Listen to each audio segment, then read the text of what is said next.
بسم اللہ الرحمن الرحیم۔ السلام علیکم محترم ناظرین کرام، آج کی اس ویڈیو کے اندر ہم ان مقدس اور محترم خواتین کا ذکر کریں گے جنہوں نے نبی اکرم صلی اللہ علیہ وسلم کو دودھ پلایا۔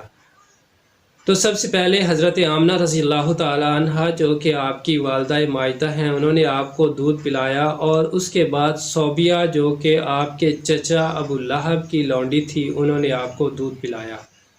اس کے بعد حضرت حلیمہ سعدیہ رضی اللہ تعالی عنہا نے آپ کو 2 سال تک دودھ پلایا۔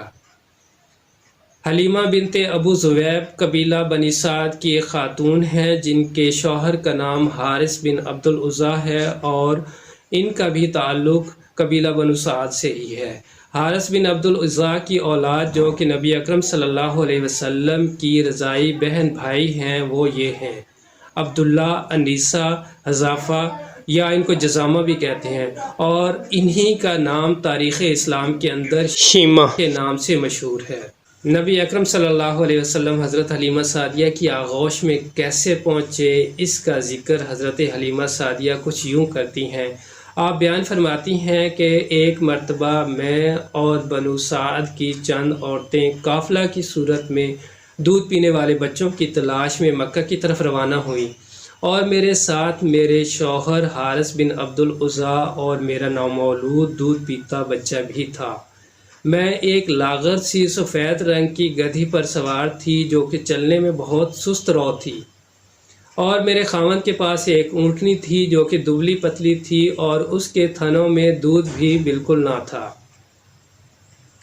میرے سینے میں بھی اس قدر دودھ موجود نہ تھا کہ میں اپنے بچے کو سیر ہو کر دودھ پلا سکوں، اور نہ ہی مجھے اونٹنی سے اتنا دودھ ملتا تھا کہ میں اپنے بچے کو سیر کر سکوں۔ اس کی وجہ یہ تھی کہ اس وقت عرب کے اندر ہر طرف قحط پھیلا ہوا تھا، اور اس قحط کی وجہ سے سب سے زیادہ جو متاثر ہوئی تھی وہ بنی سعد کی بستی تھی۔ تو لہٰذا ہمارے جانور بہت لاغر اور دبلے پتلے تھے، اور بنی سعد کے علاقہ کے اندر دور دور تک کہیں نہ تو گھاس ملتا تھا اور نہ ہی چارہ نظر آتا تھا اور نہ ہی پانی ملتا تھا۔ بہرحال ہم اس سفر پر روانہ ہو پڑے، اور میری گدھی اور ہماری اونٹنی بہت سست رفتار ثابت ہوئیں، یہاں تک کہ باقی قافلہ والے ہم سے آگے نکل جاتے اور ہم پیچھے رہ جاتے، اور قافلہ والوں کو رک کر ہمارا انتظار کرنا پڑتا۔ بہرحال جوں توں کر کے ہم مکہ میں پہنچ گئے، اور بچوں کی تلاش شروع ہو گئی، اور ہم سب عورتوں کی یہ خواہش ہوتی تھی کہ کسی ایسے بچے کو گود لیں جن کے والدین سے ہم بہت سا انعام و اکرام بھی حاصل کر سکیں۔ نبی اکرم صلی اللہ علیہ وسلم کو بھی ہم ساری عورتوں پر پیش کیا گیا، لیکن تمام عورتوں نے اس بنا پر نبی اکریم صلی اللہ علیہ وسلم کو گود میں لینے سے انکار کر دیا کہ یہ تو ایک یتیم بچہ ہے، اور اس کی ماں اور اس کے دادا ہمیں کیا انعام دیں گے۔ اور دوسری طرف یہ ہوا کہ تمام عورتوں نے کوئی نہ کوئی بچہ گود لے لیا، لیکن میں ہی واحد ایک خاتون تھی جسے کوئی بھی بچہ نہ مل سکا۔ تو لہٰذا میں نے اپنے شوہر حارث بن عبد العزیٰ سے مشورہ کیا کہ خدا کی قسم میں اس طرح خالی گود واپس نہیں جانا چاہتی، اگر آپ اجازت دیں تو میں اسی یتیم بچے کو کیوں نہ گود لے لوں۔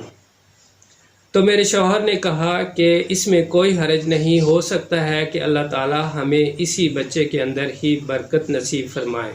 تو میں جناب آمنہ کے پاس گئی اور بچہ طلب کیا، تو انہوں نے بچہ میرے حوالے کر دیا۔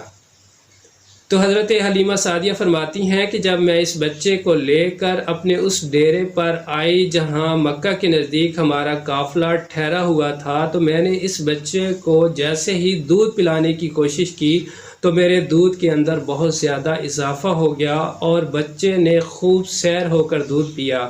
پھر جب میں نے اس کے بھائی کو دودھ پلایا تو اس نے بھی خوب سیر ہو کر دودھ پیا، اور دونوں بچے سو گئے، لیکن اس سے پہلے میرا بچہ بھوک کی وجہ سے صحیح طرح سے سو بھی نہیں پاتا تھا۔ دوسری طرف جب حارث بن عبد العزیٰ اپنی اونٹنی کا دودھ دوہنے کے لیے گئے تو اس کے تھنوں میں وافر مقدار میں دودھ موجود تھا، اور انہوں نے خوب برتن بھر کر اس کا دودھ نکالا، اور ہم دونوں نے خوب سیر ہو کر دودھ پیا، جبکہ اس سے پہلے ہمارا پیٹ بھی نہیں بھرتا تھا۔ صبح کے وقت اگلے روز جب قافلہ روانہ ہونے لگا تو حارث بن عبد العزیٰ نے حضرت حلیمہ سعدیہ سے کہا کہ یہ جو ہمارے پاس بچہ آیا ہے یہ یقیناً بہت ہی مبارک روح ہے کہ اس کی برکت کی وجہ سے آج ہم نے سیر ہو کر دودھ پیا ہے۔ اب قافلہ روانہ ہو پڑا تو میری گدھی جو بالکل لاغر اور کمزور اور سست رو تھی آج وہ تمام سواریوں سے آگے نکل گئی، اور میری سہیلیاں بار بار مجھ سے پوچھتی کہ حلیمہ یہ کیا ماجرا ہے، یہ کیا راز کی بات ہے، ذرا یہ راز کی بات ہمیں بھی تو سمجھو، یہ تو وہی تمہاری گدھی ہے جو پہلے چل بھی نہیں سکتی تھی اور آج سب سواریوں سے آگے نکل گئی ہے۔ تو میں نے کہا یہ خدا تعالیٰ کی طرف سے کوئی خاص برکت ہے، اور یہ جو میرے پاس بچہ آیا ہے یہ بہت ہی مبارک اور مقدس روح ہے، یہ اسی کی برکت ہے کہ یہ آج میری سواری جو پہلے چل بھی نہ سکتی تھی آج سب سے آگے نکل گئی ہے۔ تو پھر حضرت حلیمہ سعدیہ مزید بیان فرماتی ہیں کہ جب ہم اپنے قبیلہ بنی سعد کے اندر گھر میں واپس آئے تو جب ہم اپنی بکریوں کو چرانے کے لیے چراگاہ کے اندر لے جاتے تو ہماری بکریاں جب واپس لوٹتی تو وہ خوب سیر ہو کر آتی تھیں، اور ان کے تھنوں کے اندر وافر مقدار میں دودھ ہوتا تھا اور ہم خوب سیر ہو کر دودھ پیا کرتے تھے، جبکہ اسی قبیلے کے باقی لوگوں کی بکریاں بھوکی رہتی تھیں اور ان کے تھنوں کے اندر دودھ کا نام و نشان تک نہ ہوتا تھا۔ تو بنو سعد کے باقی لوگ اپنے چرواہوں سے کہتے کہ ارے کم بختو، اپنی بکریوں کو وہاں چرانے کے لیے لے جایا کرو جہاں ابو زویب کی بیٹی کے چرواہے لے کر جاتے ہیں۔ وہ اپنی بکریوں کو وہاں لے جاتے لیکن پھر بھی وہ سیر نہ ہوتی اور بھوکی کی بھوکی رہتی اور نہ ہی ان کے تھنوں کے اندر دودھ ہوتا۔ اور یہ تھی حضرت محمد صلی اللہ علیہ وسلم کی برکت، جس کی وجہ سے حضرت حلیمہ سعدیہ کی بکریاں خوب سیر ہو کر آتی اور ان کے تھنوں کے اندر وافر مقدار میں دودھ ہوا کرتا تھا۔ جب 2 سال کی عمر کو نبی اکرم صلی اللہ علیہ وسلم پہنچے تو جناب حضرت حلیمہ سعدیہ نے بچے کا دودھ چھڑا دیا اور واپس مکہ گئیں تاکہ بچے کو ان کی ماں کے حوالے کیا جائے۔ لیکن حضرت حلیمہ سعدیہ کی یہ خواہش تھی کہ بچے کو دوبارہ واپس حاصل کر لیا جائے، کیونکہ انہوں نے ان کی جو برکتیں اور رحمتیں دیکھی تھیں اس وجہ سے وہ ہر حال میں بچے کو دوبارہ حاصل کرنا چاہتی تھیں۔ حضرت حلیمہ سعدیہ نے حضرت آمنہ سے بات کی کہ بچہ دوبارہ میرے حوالے کر دیں، لیکن حضرت آمنہ بچے کو حضرت حلیمہ سعدیہ کے حوالے نہیں کرنا چاہتی تھیں۔ لیکن حضرت حلیمہ سعدیہ نے اصرار کیا کہ بچے کو میرے حوالے کر دیں تاکہ یہ مکہ کے وبائی امراض سے محفوظ رہ سکیں اور گاؤں کی کھلی فضا کے اندر اچھی طریقے سے پرورش پا سکیں اور خوب مضبوط و توانا ہو جائیں۔ تو اس اصرار پر حضرت آمنہ بچے کو دوبارہ حضرت حلیمہ سعدیہ کے حوالے کرنے پر رضامند ہو گئیں۔ تو نبی اکرم صلی اللہ علیہ وسلم دوبارہ حضرت حلیمہ سعدیہ کے آغوش میں آ گئے۔ اس کے بعد کیا ہوا، نہایت اہم اور دلچسپ واقعات ہیں، دیکھیے گا اگلی ویڈیو کے اندر۔ اپنا بہت سا خیال رکھیے گا۔ اللہ حافظ۔